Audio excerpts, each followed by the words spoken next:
రేవంత్ రెడ్డి చేసిన వ్యాఖ్యలు అనేవి చాలా కాంట్రవర్షియల్‌గా మారినాయి. ఎందుకు అంటే, ఆయన సబితా ఇంద్రారెడ్డి మీద చేసిన వ్యాఖ్యలు అనేవి అటు బీఆర్ఎస్ నుంచి తీవ్రమైన విమర్శలైతే రావడం జరిగింది. దీనికి ప్రధాన ఉద్దేశ్యం ఏంది అంటే, రేవంత్ రెడ్డి ఏమన్నాడంటే, సబితా ఇంద్రారెడ్డిని నమ్ముకుంటే కేటీఆర్ నువ్వు జూబ్లీ హిల్స్ బస్ స్టాండ్‌లో కూర్చోవాల్సి వస్తుంది. జూబ్లీ బస్ స్టాండ్‌లో కూర్చోవాల్సి వస్తుంది. అంటే ఆడవాళ్ళని నమ్ముకుంటే జూబ్లీ బస్ స్టాండ్‌లో కూర్చోవాల్సి వస్తుంది అన్నట్లుగా ఆయన వ్యాఖ్యలైతే చేయడం జరిగింది. కాకపోతే దీన్ని ఆమె సబితా ఇంద్రారెడ్డి చాలా పర్సనల్‌గా తీసుకున్నారు. ఎందుకంటే ఆమెకి భర్త లేడు కాబట్టి ఆ ఉద్దేశంతోనే రేవంత్ రెడ్డి ఈ యొక్క వ్యాఖ్యలు చేశారు అని చెప్పేసి ఆమె తీవ్ర స్థాయిలో రేవంత్ రెడ్డి మీద ఫైర్ అయితే అవ్వడం జరిగింది. కాకపోతే దీని మీద రేవంత్ రెడ్డి వివరణ అయితే ఇచ్చడం జరిగింది. నేను ఇది అన్నది ఆమె గతంలో నన్ను కాంగ్రెస్‌లో తీసుకొచ్చినప్పుడు మల్కాజ్గిరి ఎంపీగా గెలిపిస్తా అని హామీ ఇచ్చారు.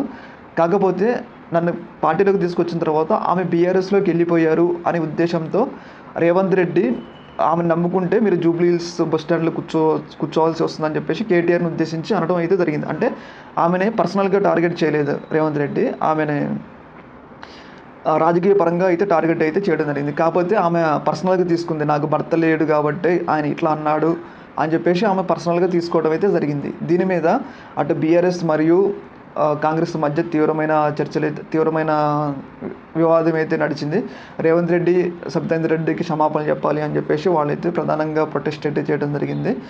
నిన్న ఈ యొక్క అంశం అనేది తెలంగాణ రాజకీయాల్లో ఒక తీవ్ర అంశంగా పరిగణించబడింది.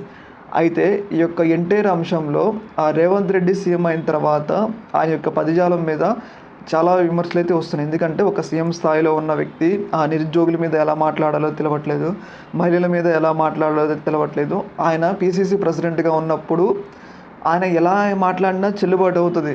ఏంటంటే ఆయన ఒక ఇండివిజువల్, ఒక పార్టీకి అధినేత. ఇప్పుడు ఆయన ఒక కాన్స్టిట్యూషనల్ బాడీకి సీఎం, ఒక రాష్ట్రాన్ని ఏలుతున్న సీఎం కాబట్టి ఆయన మాటలు అనేవి చాలా జాగ్రత్తగా ఉండాలి అని చెప్పేసి చాలామంది అభిప్రాయపడుతున్నారు. ఎందుకంటే ఒక సీఎం స్థాయి వ్యక్తి ఒక చిల్లరిగా మాట్లాడితే అది మంచిగా ఉండదు కదా. అందుకోసమే చాలామంది రేవంత్ రెడ్డి యొక్క మాటల్ని చాలా ఆచితూచి మాట్లాడాలి అని చెప్పేసి ఆయనకైతే కొన్ని సూచనలు అయితే చాలామంది ఇస్తూ ఉన్నారు.